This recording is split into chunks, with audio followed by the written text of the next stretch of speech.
Greetings to the teachers and to parents who are doing parent-led. We're going to talk about kind of a fun thing that you can do in Ignitia that gives you the ability to create a custom project in a unit. I've been asked this only a couple times, and honestly, it's something you probably won't be doing a lot of, but it is good to know that it's there should you, especially be a creative person and you have something that you would really like to challenge a student on.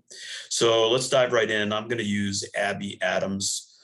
She is a fictitious student. She's been assigned a world geography course. It's on a high school level, just to put that perspective into it. I'm going to create a custom project in her world geography. So I start by opening up the unit, or the course, I should say. You can see she's 1% complete. So she's just started it. She's 9% completed on the first unit. And I'm going to scroll down through, and you can see there's various lessons, quizzes, and projects. The first project is skipped. And this is how it comes out. It was assigned to her by Ignitia. The second one has been assigned. The third one has been skipped. So they don't always get all the projects. The numbers can vary, depends upon the subject. You can actually change these around. If I read these and I like the map project, I could assign the map project and I can skip this one. Okay, so you do have that ability, but in most cases, what you want to do is you want to probably just leave it the way it is, because it's, unless there's a strong reason why you want to change it. But I do want to add, in this case, a special project, and this is where I go. This is what you're looking for. Now, to give a quick background to it, she will be learning about ecosystems. Now, this is world geography, so it has no connection to Maine directly. It is looking at the Earth globally and ecosystems globally. Maybe if you're lucky, they'll have some mention of the Northeast in the United States, but very doubtful. In any case, I want to connect her world geography experience specifically to Maine. So I'm going to create a special project. And note the assignment is skipped. We'll come back to that. So here's what you do. You open up the project. And now, where you want to go is show lesson. Right up here. So you open show lesson. You might see a blue box. It's not always there, but you might see a blue box. If you click continue reading, it's very abbreviated, but it gives you an idea of what I'm about to tell you. What you need to do, though, is go to how to and scroll down until you get like this gray box, and then click it. And you get this add note. Now you can create the assignment right here. Notice you have 1,000 characters. Now, some of you might be fine with just typing it right in there. I'm one of these kind of people. That's a small, that's kind of small and compact. So I've got it already typed out on a Word document so I could proof it and everything. And I'm going to just copy and paste it. So I'm going in here and I'll click copy and paste, and there it is. And if you notice, I didn't plan this. I used 947 of 1,000 characters. So it's a good thing I didn't go too much more. All right, so I'm not going to read the whole assignment, but to give you an idea of what you can do, remember, this is world geography on ecosystems.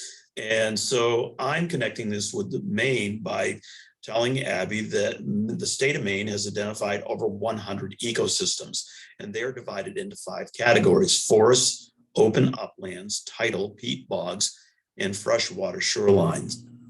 I then have given her a fictitious situation about a town in Maine that is looking at a proposal for a new housing development that's been given to him by a contractor. The land in which he wants to build on has a peat bog. Now, the developing company has given them their proposal for building 45 houses, but have asked permission to mine the peat bog. They could sell the peat and turn a little profit on the peat by mining the peat and selling it off for agricultural uses, and then converting the peat bog land into buildable land with the proper drainage that would allow them an additional 5 houses. So now they can build 50 houses.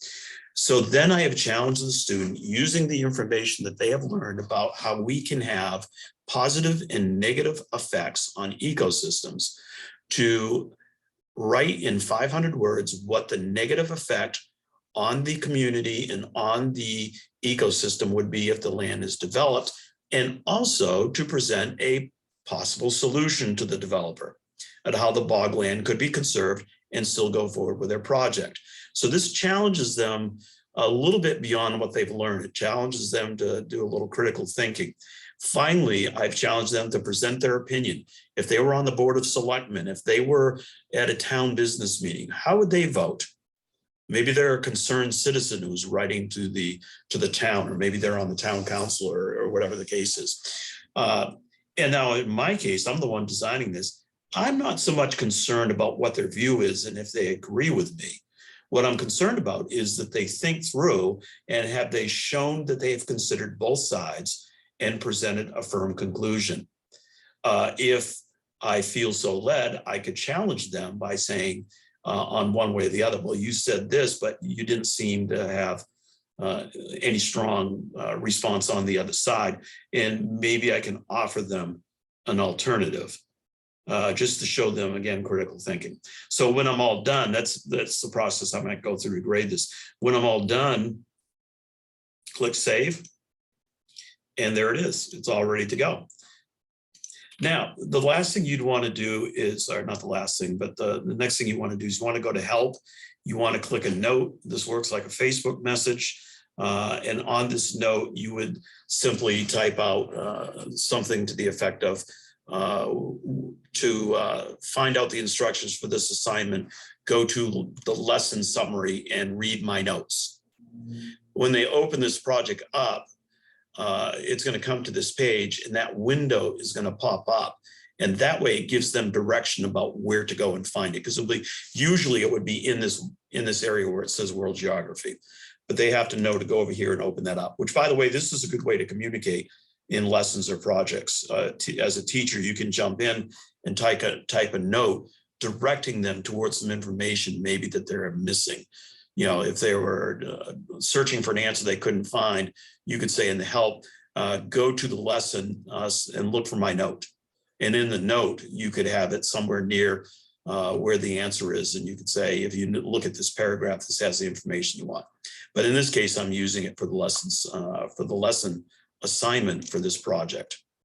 All right, there's one more thing you need to do, and that would be to go back to the grade book. It's all set up, it's all ready to go. I'm going to go back to Abby. I'm going to scroll down here, and I'm going to change that to assigned.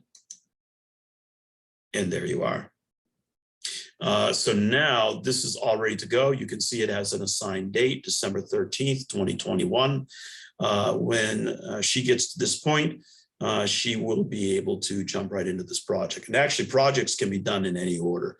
So it's actually possible she could hit this project. If she's likes to jump ahead to do projects, you might even want to put in on your comments to her, be sure to read the lesson on the ecosystems before you complete this project, because she could actually do the project before she does the ecosystems. Lessons have to be done in order. They can't be skipped. Quizzes have to be done.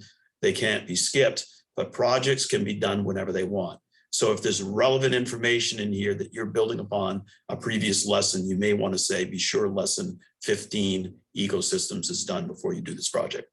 All right, so I hope this is helpful. As always, I enjoy doing this. If you have some aspect of Ignitia that you're struggling with, you can send me a message and I'd be more than happy to put a video together. Have a great day, and I hope you have a very Merry Christmas.